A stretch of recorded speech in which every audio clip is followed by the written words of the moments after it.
আমরা আমাদের ছাত্রদেরকে বলি তোমরা আগামী দিনের ভবিষ্যৎ, কিন্তু ভবিষ্যৎকে যদি আমরা আমাদের নিশানা বানায় ফেলি, হক কথা বলতে গেলেই তাদেরকে যদি আমরা বিভিন্ন ট্যাগ লাগাই দেই, এটা বড় অন্যায় হবে। আমাদের দেশের স্বার্থে যে কোনো মানুষ যে কোনো কথা বলতে পারে, তাদের কথা শুনতে হবে। এই দেশের অধিকার আদায়ের জন্য 52 সালে ভাষা শহীদরা জীবন দিয়েছে।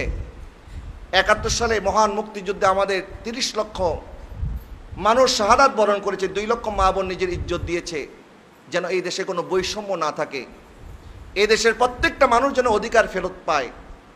এই অধিকার ফেরতের কথা যারা বলে, বৈষম্য দূর করার কথা যারা বলে, আমরাও তাদের কথা বলি। আমরাও কোনো জালেমের পক্ষে নই, আমরা মজলুমের পক্ষে। এই জন্য সব জিনিসকে রাজনৈতিক রং না লাগিয়ে দেশের স্বার্থে, দেশের উন্নয়নের স্বার্থে আল্লাহ পাক আমাদের সরকারকে যেন সঠিক সিদ্ধান্ত নেওয়ার তৌফিক দান করে। সবাই বলেন আমিন।